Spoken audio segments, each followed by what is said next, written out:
It's wonderful to see you. You have a bright future ahead.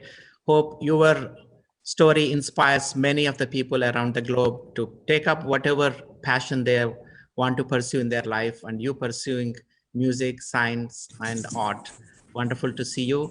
I'm very happy that you were able to I'm perform. so glad to be a part of this. It's an honor. Thank you so much.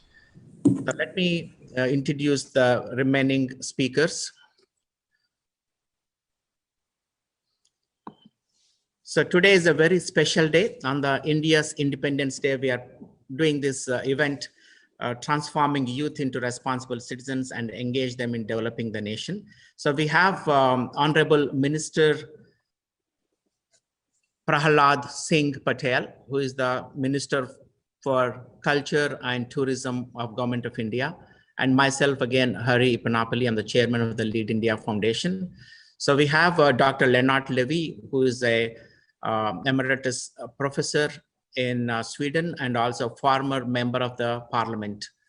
And we have Shri Mukul Kanitkar. He is the joint organizing secretary for the Bharatiya Sansthan. Then we have our scientist who invented a machine. He's going to present it. Dr. Raja Vijay Kumar, Chairman and CEO of Organization D. Scalina, India. And we have our another eminent speaker here, Purna Malawat, the youngest person who ever conquered the Mount Everest, and she holds the world record for it. And we have Cyril Verma, Junior World #1, under 19 badminton championship. And we have very special guest from Kenya, celebrity speaker, as well as author and poet from Mombasa, Kenya. And we have Sahiti Bandi, mixed doubles champion under 19 for badminton championship from Hyderabad. And we have Mr. T. Pratik Rao, who recently passed the civil services examination, and he's holding for his appointment and training very soon. We have Ms. Trisha Guduru. She's the Miss South Asia International in 2014. She's joining us from New York. And we have Captain Dr. Chenakal Shah, and she's the Indian Army captain. She's joining us from San Antonio, Texas today. So we have Dr. Ganapati Reddy, Chairman and Managing Director of Stay Fit Private Limited. He's joining us from Bangalore, India. And we have Dr. Ruby Bakshi. She's Honorary Vice President of the Global Ambassadors from Switzerland. She has some issue today. She may not be able to join us. Dr. Deepak K. Tibrawal is the founder of the Homeopath, is joining us from Bangalore. And we have Dr. Bindu Babu. She is a motivational and transformational coach. She's joining us from New York today. And our co-host, Dr. Ravindra Khasa, Principal MRI ITS, joining us from Hyderabad. And we have several media partners and supporting organizations. Our sponsoring media partner is TV5 and Mana TV.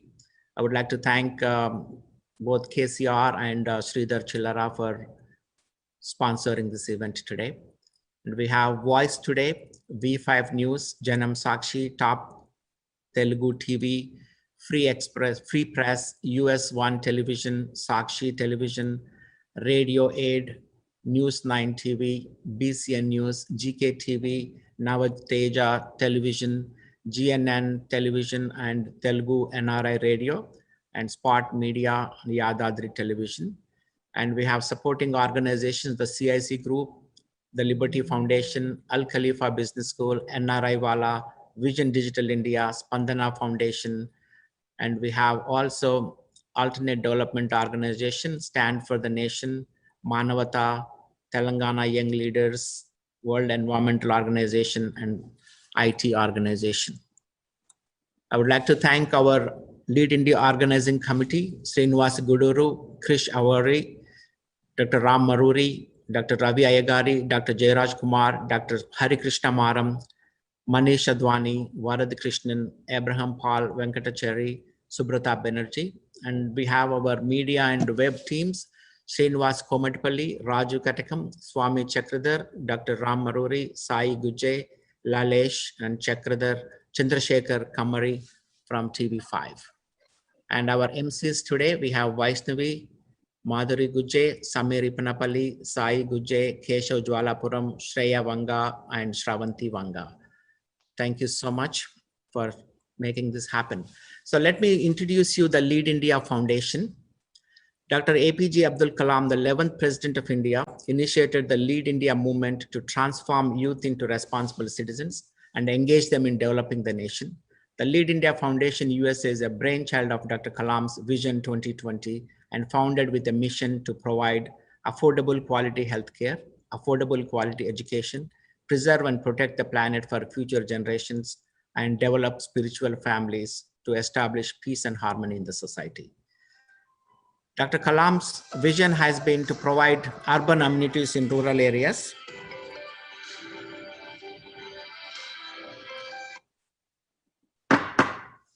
So he believed in providing 4 pillars: provide electronic connectivity, health connectivity, education connectivity, grid independent energy connectivity, which will lead into financial connectivity and develop the nation holistically, reduces migration of rural population into overcrowded urban areas. He also realized the potential of the human resources of India. So the Indian population, it's about 65% of them are below 35 years, 55% of them are below 25 years, and 35% of them are below 15 years. The average working age of an Indian is about 29 years, and 1 in 5 in the world will be of Indian origin working. So he felt we must transform them into responsible citizens to avoid disaster to India as well as to the world. That's how he created this Lead India movement. So friends, let me share the statistics today, what is happening with the Corona pandemic. As of this morning, we have USA, 5.47 million people and 171,000 people dead. And in Brazil, 3.2 million people are affected with COVID and 106,000 people dead. India is in the number 3 position, 2.5 million people are affected and 49,000 people dead. So it's very unfortunate that we have to go through this pandemic and we need to rise to the occasion. This is not the end of the world.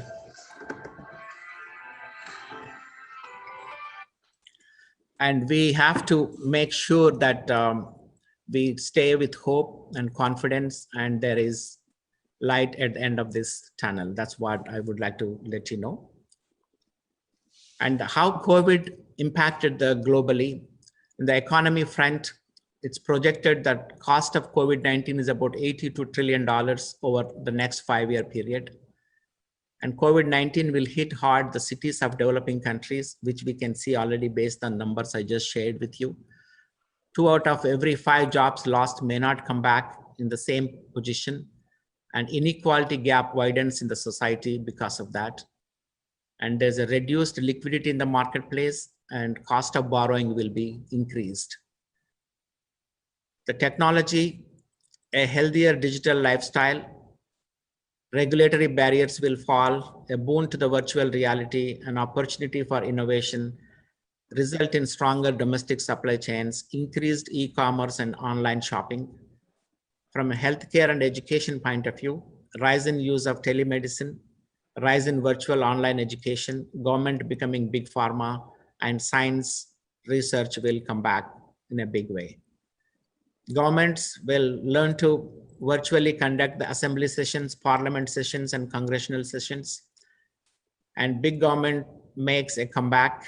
Inequality gap widens in the society that leads into political uprising. Electronic voting and voting by mail will be a norm, and revives trust in institutions, and online transactions will increase. From a lifestyle point of view, we will have to have virtual office, virtual education, that is a reality, and less communal dining, less parties, and less visits to places of worship. Big impact on active life and health.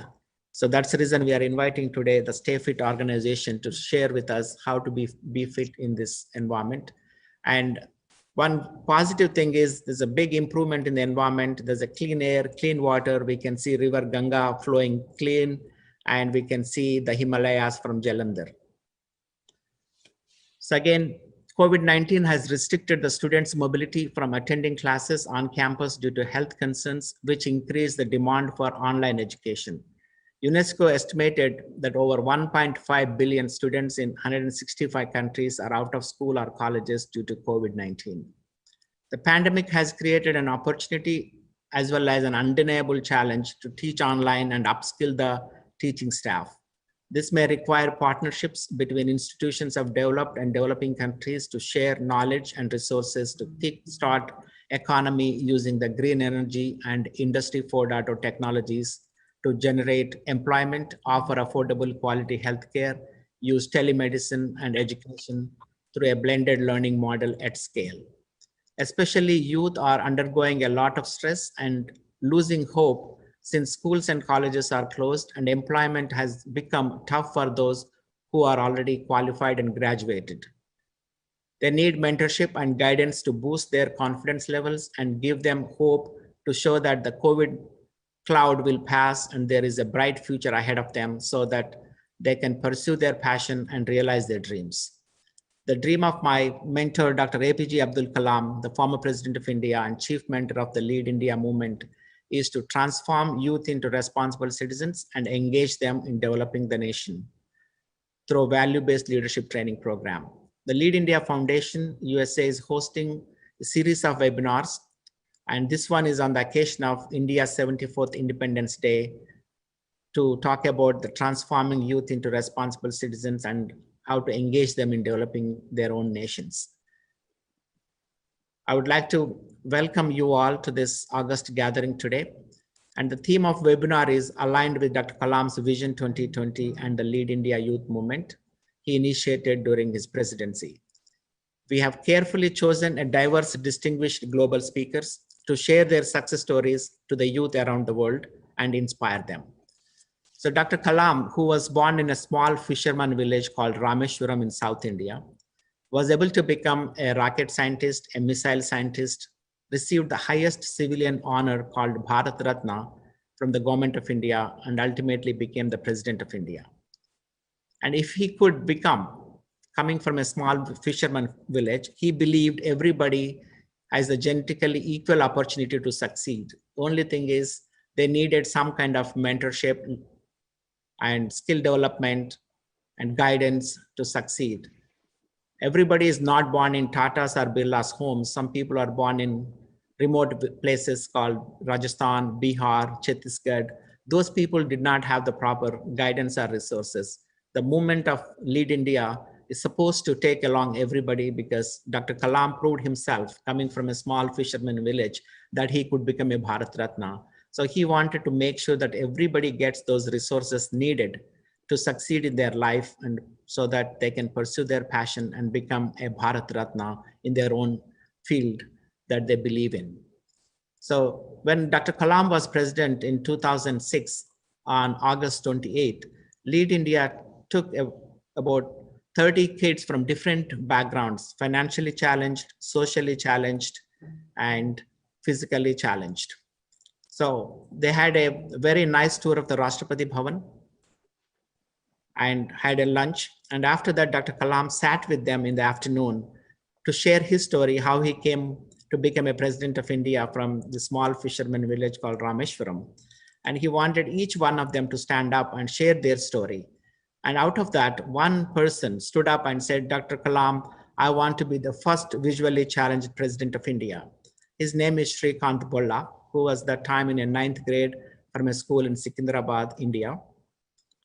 Dr. Kalam was inspired by this visually challenged kid, and he wanted to follow up with him. Whenever he visited Hyderabad, either he met him in person or spoke to him on the phone, and Dr. Kalam inspired him.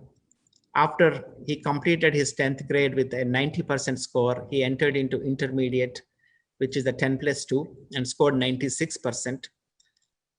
And he encouraged him to write SAT to come to US. And he scored 2200 out of 2400, math 800 of 800. Dr. Kalam advised him to apply to the prominent schools, including the MIT Sloan in Boston. Srikanth received a fellowship with fully paid tuition and admission into MIT Boston, first visually challenged kid ever admitted into, international kid ever admitted into the MIT. So he completed his MIT degree, and now he is a CEO of an organization called Bullant Industries, providing employment to a lot of physically challenged unemployed youth, and he's manufacturing the paper plates, paper cups, and napkins and selling to the world. So this is a very great success story of inspiration from Dr. Kalam. Hope to see end of this session, millions of youth who are watching this show, who are distressed or hopeless, may get inspired and motivated to realize their dreams, listening to these eminent speakers who achieved their pinnacles already in a very young age. I'm very excited and look forward to hearing from the distinguished panel of speakers today. Thank you all for joining this global webinar and transforming youth into responsible citizens and engaging them in developing their nations. MCs, please introduce the next speaker.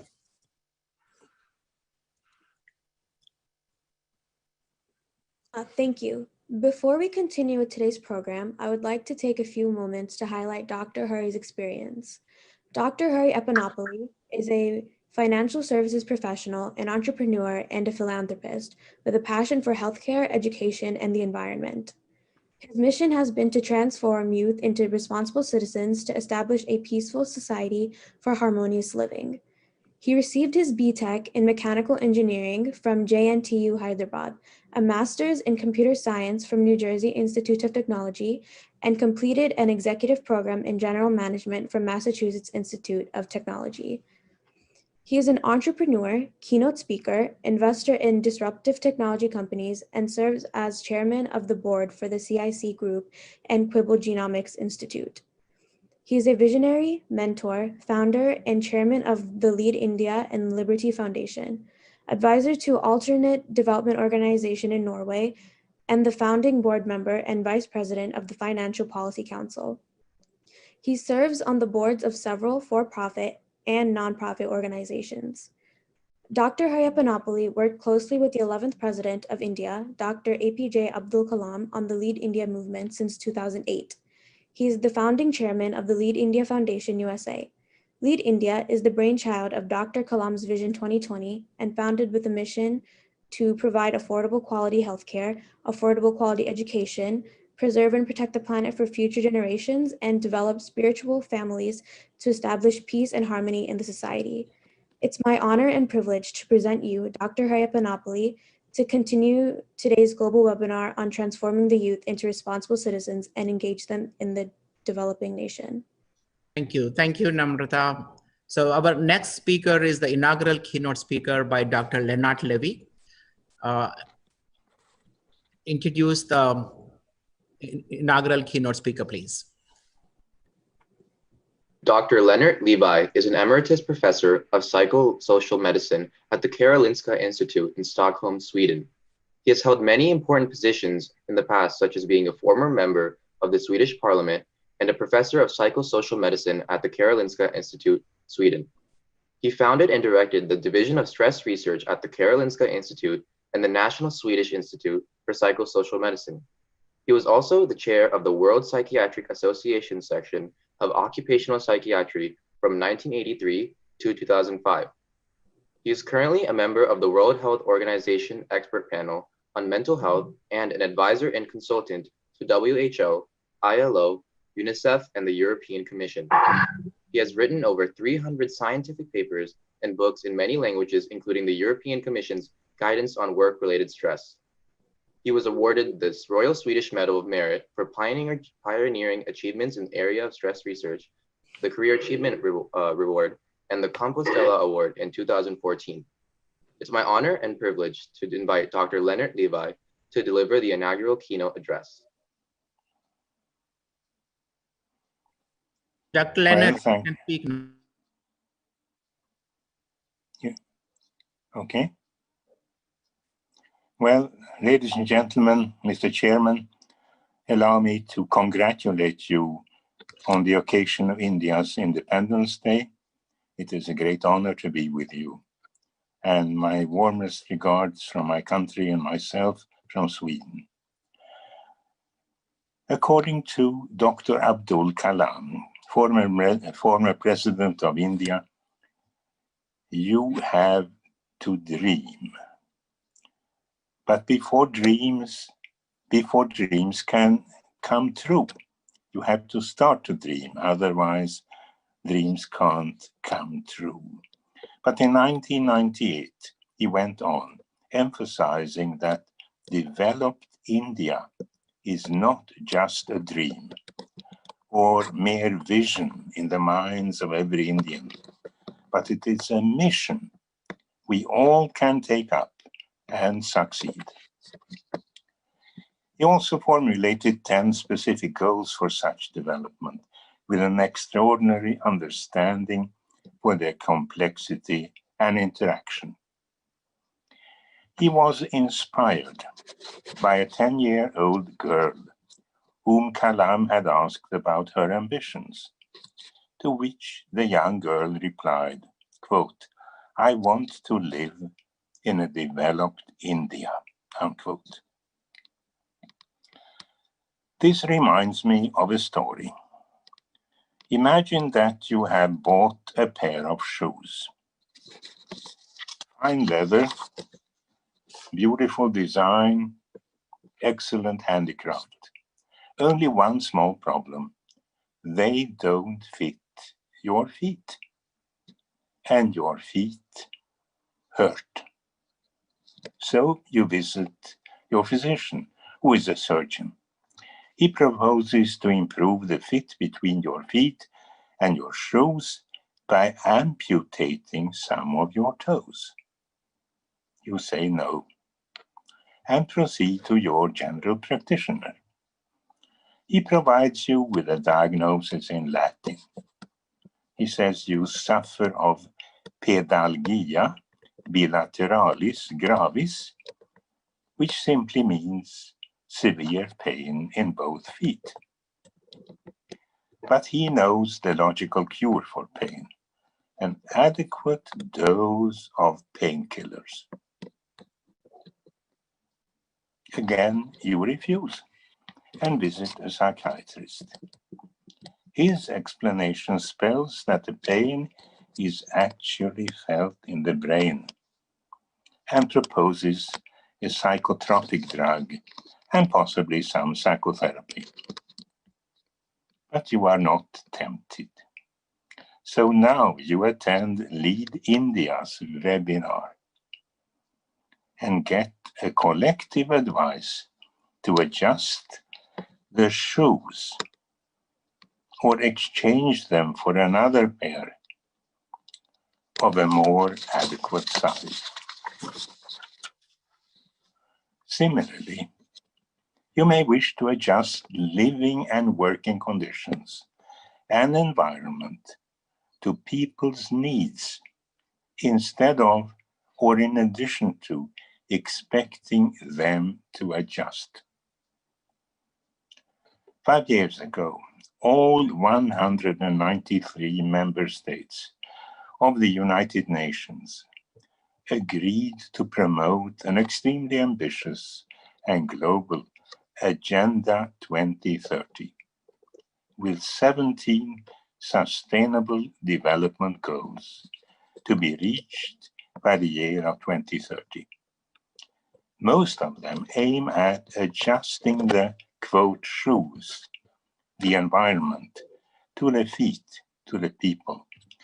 Not only, but also. And the 17 goals are: first, no poverty. Second, zero hunger. Third, good health and well-being. Fourth, quality education. Fifth, gender equality. Sixth, clean water and sanitation. Seventh, affordable and clean energy. Eighth, decent work and economic growth. 9, industry, innovation and infrastructure. 10, reduced inequality. 11. Sustainable cities and communities. 12. Responsible consumption and production. 13. Climate action. 14. Life below water. No plastic. Life on land is the 15th. 16 is peace, justice, and strong institutions. And 17th, eventually, is partnerships for the goals. No single one can achieve all this, but in collaboration, it is fully possible. Please note that this is not a list from which you can pick and choose. It is an integrated and interactive cluster. To deal effectively with Agenda 2030, those in charge, and today's students are tomorrow's decision makers, those in charge must be taught to think and act critically and ethically and in systems. It is spelled in the agenda's target number 4.7, which aims to ensure that global education, that all learners acquire the knowledge and skills needed to promote sustainable development. But what is sustainable development? According to the Brundtland report, sustainable development meets the need of the present without compromising the ability of future generations to meet their own needs. Some of these needs are basic, necessary for survival. Others are for an opportunity to satisfy people's aspirations for a better life. Agenda 2030 has 3 dimensions. First, ecological. Second, economic. And third, social. Fairness is a core concept between today's and tomorrow's generations and within today's generation. But these are no choices between good and bad, black and white. There are many shades of gray, many good compromises. Do you remember my reference to the 10-year-old Indian girl who told President Kalam that she wanted to live in a developed India? She has a slightly older Swedish counterpart, Greta Thunberg. At age 15, she started protesting in front of the Swedish Parliament building, promising to continue until the Swedish government met the carbon emission target agreed by world leaders in Paris in 2015. She held a sign that read, "School strike for climate." 3 months later, her protests had become viral, and more than 20,000 students around the world had joined her strike. Last year, she traveled to New York and the United Nations Climate Conference, a peak conference, facing political leaders of the world. She said, "How dare you? You have stolen my dreams and my childhood with your empty words." And that was said by 17 years old, and they listened. And since millions of people around the world, millions, took part in climate strikes inspired by this young lady. Against this background, all of us may wish to consider whether to adjust their feet to to available shoes, or to demand that available shoes should fit their feet, and start acting accordingly, critically and ethically and in systems. Thank you very much. Thank you. Thank you very much, Professor Leonard. It's wonderful to see you, and truly appreciate for your remarks, and especially sharing the story of the 10-year-old girl. And also your presence makes a lot of difference at this age. You are still here to speak, to inspire the youth of the world. We really respect you, and we would like to thank you sincerely on India's 74th Independence Day. Again, congratulations, and thank you for your blessings and greetings.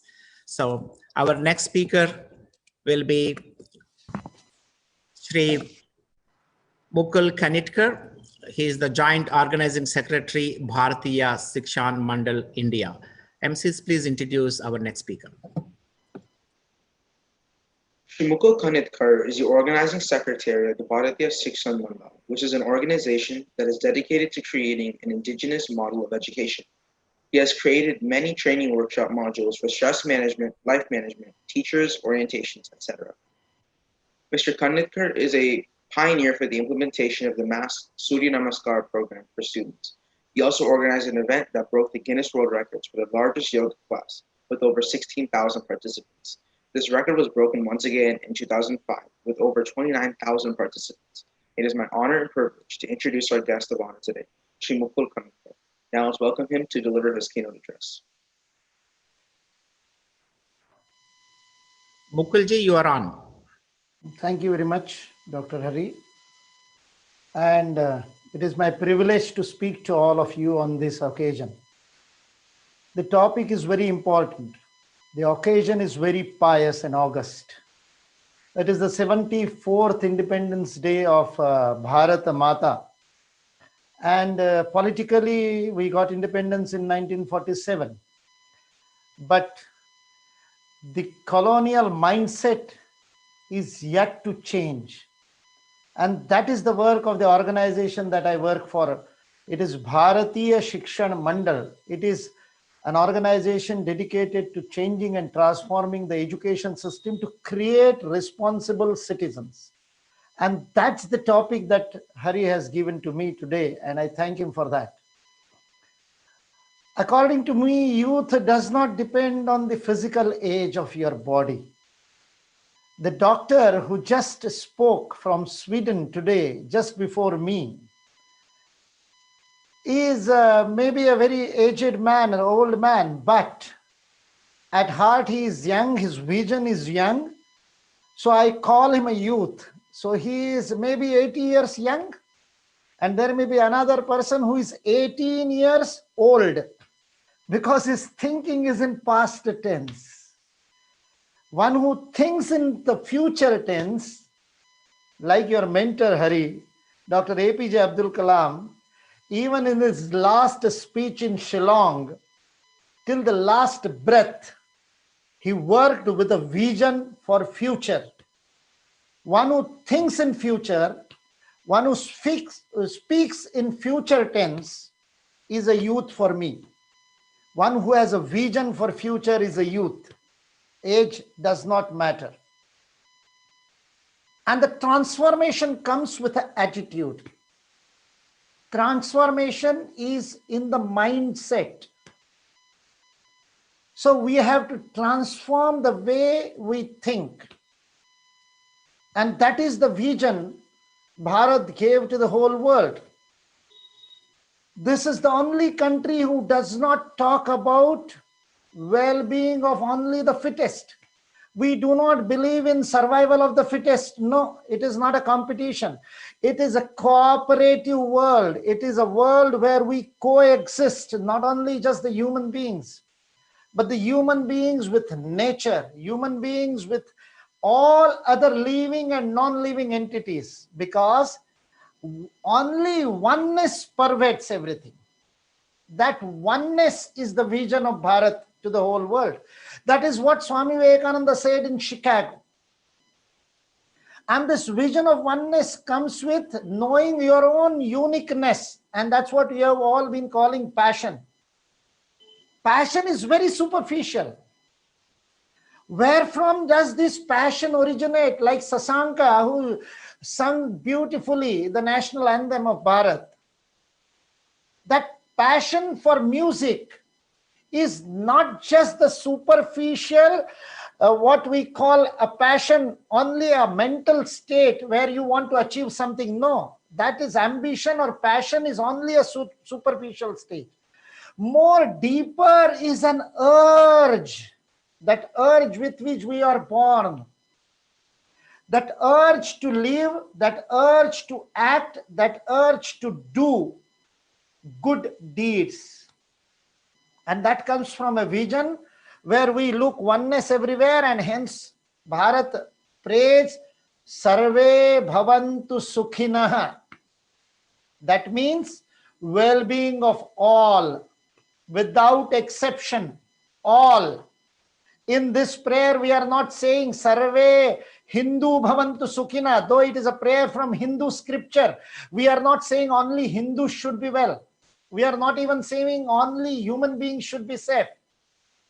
It is much deeper. All, everything and every part of the nature should be well-being of everybody. Sukhinaha, should be happy, should be joyous. And the most ultimate stage of joy is bliss. We pray for that bliss for all. We just do not pray, we work for that. That is the vision. Each one working for the bliss of all. That is the vision of Bharat for the whole humanity, for the whole world, for the whole existence, for the whole universe. Each one working, living for the well-being of everybody. Why? Here comes the second very important word in your topic of the day. Responsible. What is responsibility? What do you mean by responsibility? You may be born anywhere in the world. The meaning of word responsibility is only one: giving back. I have got everything from somebody else. Whatever I have today in my life has been contributed to me by somebody. This body that I present before you, this body is a contribution of my parents. In Bharat, it is called as yajna, sacrifice, renunciation. That sacrifice, that offering, that renunciation is the life. I am born out of a sacrifice. I am born out of a renunciation. I am born out of a yajna, a offering. And everything else I have got from the nature. The food I get, some farmer is striving, toiling in the hard scorching sun, and out of his toils I get food in my plate. So before I eat, I pray with a folded hands. I pray to whoever I believe in, whatever energy I believe in, whatever Almighty I believe in. I just pray. You have given me this food. Let everybody be fed. Let there be no hunger. Sarve Bhavantu Sukhina means that. Being responsible means knowing the contribution, knowing what you have got and trying to give more than what we get. Contributing more. So I propose today for the whole world to be liberated, to be emancipated, to be independent, to be self-reliant, to be complete unto our own self, not just each individual, but each society, each country, each nation, and the whole humanity, being complete unto themselves, being self-reliant, being not dependent on anybody else, but being interdependent, interrelated. That is the definition of sustainability in Bharat. In the world, in Bharat, for sustainability is dharma. Dharma means one which sustains. Dharanat iti dharma. one which sustains his dharma, and that dharma means the well-being of all. Everybody is interrelated. It is one world. And being responsible means giving, renunciating, contributing. So what Dr. APJ Abdul Kalam talked about, the Vision 2020, I think his vision was development was this: when each one contributes for the betterment of each other and everybody else. That is real concept of development. So now after COVID-19, this pandemic, when the whole world is forced to rethink, forced to reboot their own systems, their own operating systems, not just in their computers, but not just in their health system, not just in their economy, but also in their own mindset. They need to reboot. They have to question their concepts of development. What is the concept of development? What we have been trying to develop in the name of GDP, gross domestic production. Is it really development? Today, US, many of you are from US. Hari is there in US. US has got a $21 trillion economy. That is in the terms of GDP. But just go to any search engine, Google or anywhere, and just put this word, national debt of US. What is the national debt of US today? It is more than $24 trillion. A GDP of $21 trillion having a debt of a loan of $24 trillion. Is it development? You have borrowed more than what you actually have. Your gross development, your domestic production is much lesser than what you have borrowed from the world. This borrowed development is not real development. This per capita income, this GDP, this has to change. A small country named Bhutan said the happiness index should be the index for development. That is the sense of responsibility of a small country. Happiness is the index. In Bharat, we have developed, I have written a paper, and in that I say gross national contribution should be the parameter of development, and not production, but distribution. Not getting, but giving. Not holding, but distributing. Only that can bring well-being of all. Only that can achieve Sarve Bhavantu Sukhina. I must give because I owe. I have got a debt from my parents. I have got a debt from environment, from the nature. I have got debt from every other living being. They have contributed to my living. Hence, my effort should be to give back. That is sense of responsibility. And if that is given through education, then only our youth will be able to contribute. That is the word, contribution. And more you contribute, more you would be respected. That's why in Bharat we respect sannyasis who have given up everything, who have renunciated everything. That's why Swami Vivekananda is respected. That's why Mahatma Gandhi is revered, because he gave up everything. Contribution is the only measure of development, even at the individual level, even at the national level. That is the sense of responsibility. I have got from the world, I should give it back. That is the sense of responsibility. Hence, I will end with this. Ask yourself a question. What is the purpose of your life? Each one of us, everybody, every youth who wants to contribute in his life should ask, is it a mere accident that I live in this world, or is it a purposeful living? If it is a purposeful living, what is the purpose? Your purpose cannot be selfish. It cannot be self-oriented.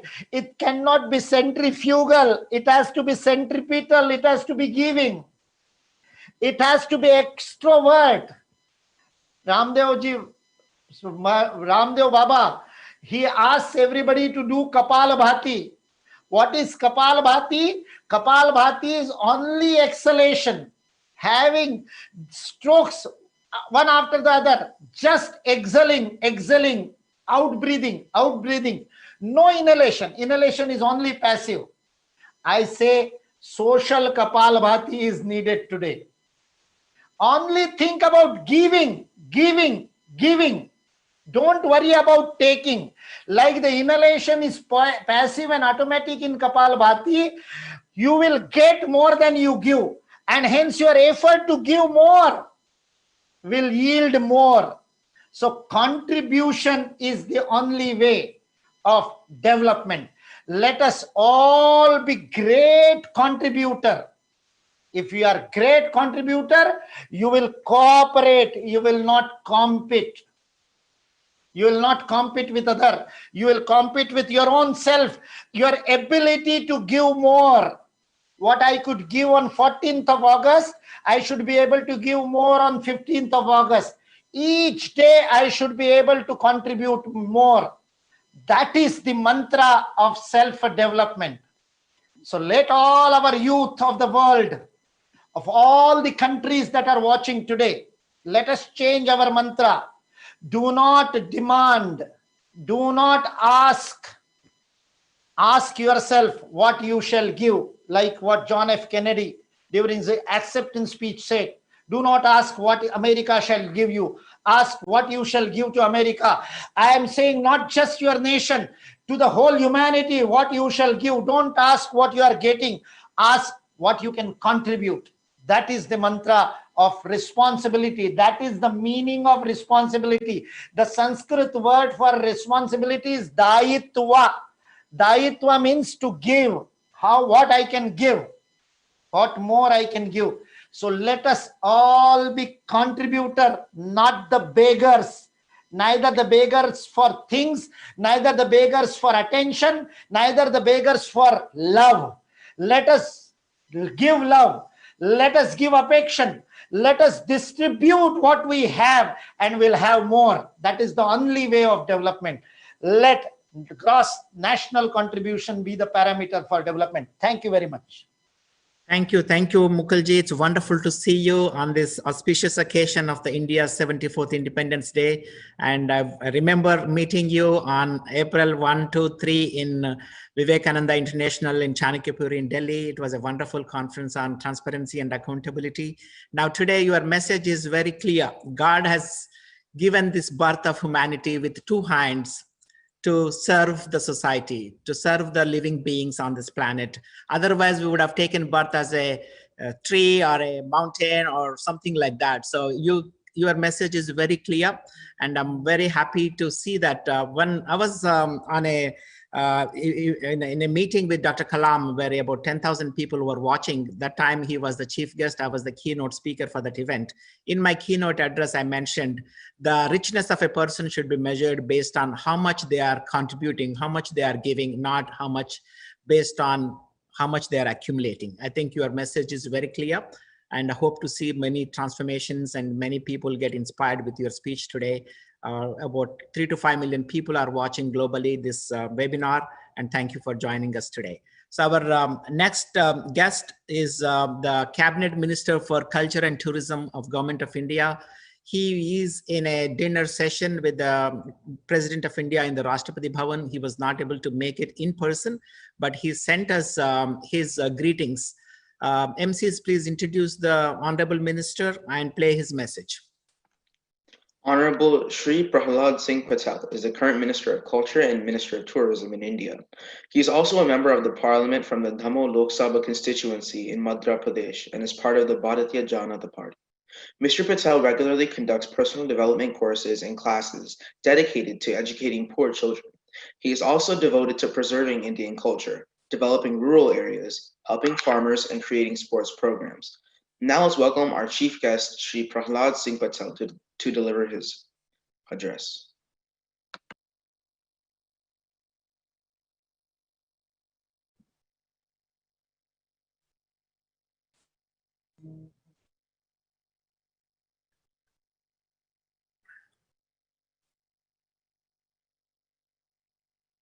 गर्व की बात है और उन सबको बधाई और शुभकामनाएं हैं कि उन तमाम नौजवान भाइयों और बहनों का जो आज़ादी की सालगिरह पर प्रतिवर्ष भारत का मान और सम्मान तिरंगा को फहराते हैं। मैं उन्हें स्वतंत्रता दिवस की शुभकामनाएं भी देता हूं और संस्कृति और पर्यटन मंत्रालय की तरफ से साधुवाद भी देता हूं कि वो विदेश में रहकर भी अपनी आज़ादी का पर्व मनाते हैं। उन तमाम बंधुओं का हृदय से आभार, शुभकामनाएं, स्वतंत्रता दिवस की हार्दिक शुभकामनाएं। Thank you very much, Honorable Minister, for your greetings on this occasion, India's 74th Independence Day. We really appreciate, and we miss you live session, but next time possibly we will have you a separate session exclusively for you. So our next speaker is Purna Malawat, the youngest person ever conquered Mount Everest, and she holds a world record. MCs, please introduce Ms. Purna Malawat.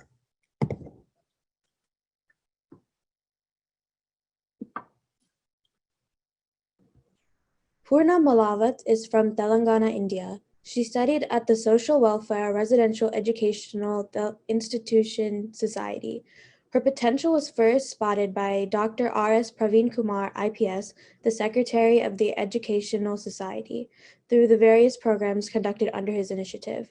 She was soon placed in the able guidance of Mr. Shekhar Babu Bachinapalli, a renowned mountaineer for her training in mountaineering. Under his coaching, she climbed Mount Everest and became the youngest girl in the world to do so. During the Everest expedition, she was accompanied by S. Anand Kumar. After Mount Everest, she went on to climb 6 of the 7 tallest mountains in each of the 7 continents, called the 7 summits. She is now left only with Mount Denali, located in Alaska, North America. A part of her life has been made into a Bollywood movie, Purna, Courage Has No Limits, directed by Rahul Bose.